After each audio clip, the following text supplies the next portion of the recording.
The Texas congressional redistricting push remains at the center of a nationwide debate. The Texas House remains at a standstill after more than 50 Democrats left the state to block a vote on the proposed maps. Today's Senate committee hearing ended early, and lawmakers will again come back tomorrow to hear public testimony on the maps.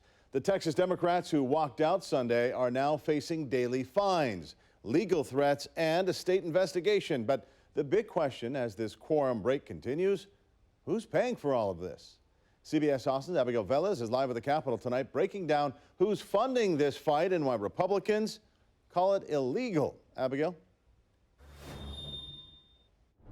While Democrats who left the state are racking up thousands of dollars in fines, whether that be daily penalty fees, hotel and lodging, meals, and more. And Republicans say the real cost may be their seats in office or even jail time.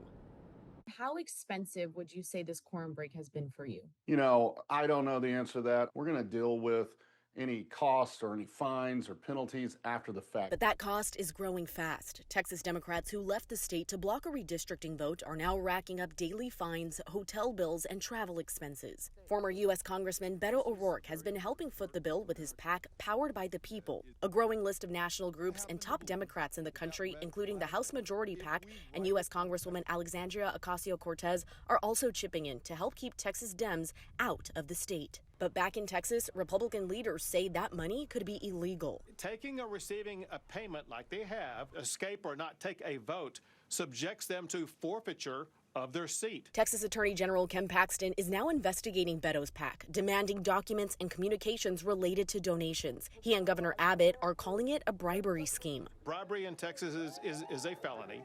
Felony is the type of offense that we can issue papers to have these Democrats brought back. Beto responded to Paxton's threats in a statement to CBS Austin, saying the guy impeached for bribery is going after the folks trying to stop the theft of 5 congressional seats. It's a sentiment State Representative John Busey III shares. I think Ken Paxton has enough of his own legal trouble. He doesn't need to be worrying about us. Meanwhile, the Democratic caucus faced a scare early Wednesday when a bomb threat emptied their Chicago hotel. We jumped out of bed, threw on clothes, and the whole caucus gathered outside. It may have been a false alarm, but Texas Dems say it's another reminder of the pressure surrounding this fight. Despite the threats of removal, arrest, and investigation, they say they have no intention of returning to the Texas Capitol by Friday. Absolutely not. We have made a commitment to kill this special session. Now, Friday is that deadline that Texas Republican leaders gave Democrats to return to the Capitol or face legal action. Friday is also the deadline that the Texas Supreme Court gave Representative Jean Wu to respond to a lawsuit filed by Governor Abbott to get Wu removed from office. Reporting live at the Texas Capitol, Abigail Velez, CBS Austin News. Party politics at its finest. The redistricting war in Texas is now reaching a boiling point. Democrats are being threatened with arrests, and we're only a few days into this. Governor Greg Abbott says no one is beyond the reach of Texas law enforcement. President Trump says Republicans are entitled to 5 more seats. Democrats, of course, disagree with all this. And joining us now is one of those lawmakers who actually fled the state, Democrat State Representative James Tallarico. Thank you so much for joining us this morning. I know you're in the middle of a lot of upheaval right here. Now, where exactly are you at right now? I'm in the state of Illinois, the land of Lincoln, which is appropriate because Abraham Lincoln broke quorum when he was a state senator back in 1840 by jumping out of a window at the Illinois state capitol. Thankfully, I didn't have to jump out of any windows back in Texas. But we are participating in a long American tradition of standing up to bullies, of speaking truth to power, of civil disobedience, of good trouble. Well, Representative Tallarico, Illinois, that's the one point of contention here. You have Donald Trump was asked about Texas redrawing their map, basically calling Texas Democrats at this point hypocrites because of where you are. I want you to take a listen and respond to this on the other side. A lot of these states, you know, I watched this morning as Democrats are complaining, and they're complaining from states where they've done it, like in Illinois. And that's a perfectly logical point there. You have Democrats, of course, aren't exactly innocent when it comes to gerrymandering. You're in Illinois, 2020, the 13th congressional district was redrawn in a way that 538 called one of the worst gerrymandering in the country. What is your response to the president? Well, it's not logical because we're not protesting just regular gerrymandering. Texas Republicans gerrymandered our state in 2021 at the beginning of the decade when they're supposed to redistrict. I voted against that rigged map, but I didn't break quorum. I'm breaking quorum with my colleagues now because Trump asked those same Republicans in Texas to redraw those Texas maps in the middle of the decade to give him 5 more seats so that he doesn't have to face accountability from the voters in the midterm elections because his policies have been so deeply unpopular. That's why this is different. And yes, gerrymandering is a problem in both political parties, in red states and blue states alike. It's wrong in all instances. It's why I've filed a bill in the Texas legislature to create a citizen-led, independent redistricting process so we can get the politics out of redistricting. But again, what's happening in Texas is at a whole nother level because it's at the request of the most powerful man in the country, and it's happening in the middle of the decade. It's kind of like 2 teams coming out of the locker room at halftime, and the team that's ahead says they want to change the rules in the second half to stay ahead. It's cheating, plain and simple, and Texans don't like cheaters. Well, here's the deal. Since you're in Illinois, you're not able to vote on other issues. And one issue that's very close to a lot of residents in Texas is when it comes to flood relief and other things like that. By leaving the state, by breaking this quorum, do you think you could, and also in other ways, be hurting some of the residents of Texas because you can't vote on some of these other issues? Well, the one who's hurting the people of Texas is Governor Abbott, because my colleagues and I showed up at the first day of this special legislative session 2 weeks ago, and we begged our Republican colleagues to prioritize flood victims and their families and disaster mitigation, and they refused to do so. In fact, they put those flood relief bills at the end of the agenda after this redistricting power grab, basically as leverage to try to get us to allow them to rig the upcoming 2026 elections. And so this is cynical politics at its worst, using flood victims, using a tragedy to do Donald Trump's bidding, to play politics. It's why people are fed up with politics as usual. And so we have called on Governor Abbott, we've called on our Republican colleagues to prioritize those flood victims. Let's get it done. Let's work across the aisle. Let's not play politics with these families. Well, what about some harsh rhetoric coming from your side of the aisle? You have Gene Wu, the chair of the Texas House Democratic Caucus, basically called redistricting plan turbocharged racism, according to Reuters. And then you have Governor Greg Abbott, who says that's bogus. We have a small clip from Greg Abbott talking about this and how these districts would be divided up. Let's listen to that. 4 of the 5 districts we're drawing, they're going to be Hispanic districts. They happen to be Hispanic Republican districts.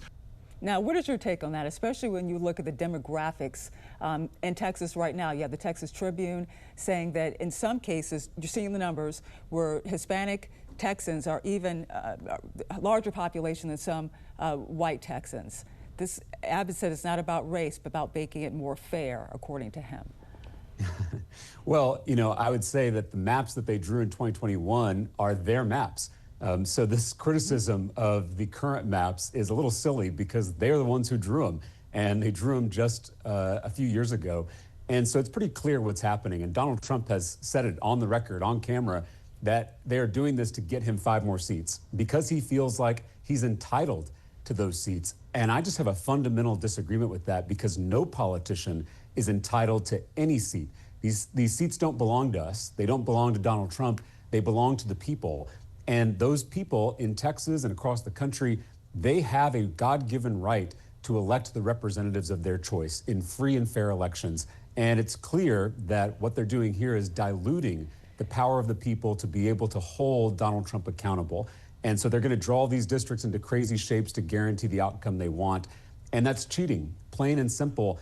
And Texans don't like cheating in sports. We don't like cheating in our personal lives. And we certainly don't like cheating in politics. Well, we did see what looked like a crazy shape in Illinois. But when it comes to Ken Paxton, they are coming after you when it comes to wanting to arrest some of these Democrats. You have Ken Paxton open the door to getting the FBI involved, saying this right here.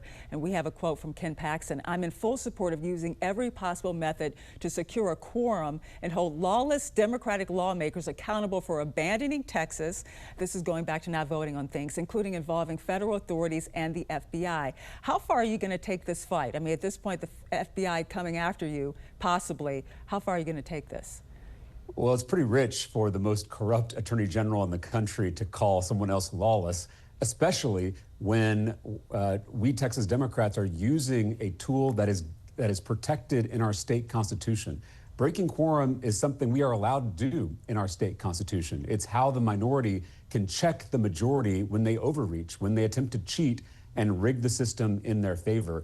And so we're going to do what we have to do to protect our constituents and fight for the people of Texas. We're not just fighting for Democrats, we're fighting for independents and Republicans too, because everyone deserves fair maps, fair representation, and fair elections. That's what we're here to do. And I didn't swear an oath to Donald Trump or Greg Abbott or Ken Paxton. I swore an oath to the Constitution, and I swore that oath to God. And I plan on fulfilling that oath regardless of what consequences may come. But listen, here's the deal, and this is the bottom line. We know that both Republicans and Democrats have used gerrymandering or redistricting to their advantage for decades. This is not new. So what is this belief? You kind of described it a little bit earlier about why it's different in Texas, but we have seen this for decades, this play out with redistricting.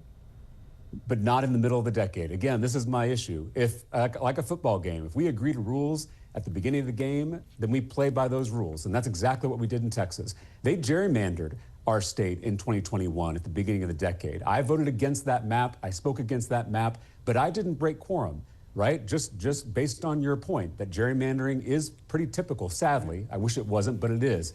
What's unusual here is that it's happening in the middle of the game, in the middle of the decade, and it is at the direct request of the most powerful man in the country. This should be alarming to all of us, not just Democrats, but independents and Republicans too, not just elected officials, but journalists too. We all have to agree that the most powerful politician should be held accountable, should face the voters, and shouldn't be able to rig the next election in his favor. Well, James Tellerico, State Representative from Texas, thank you so much for joining us and sharing your position here. Thank you for having me.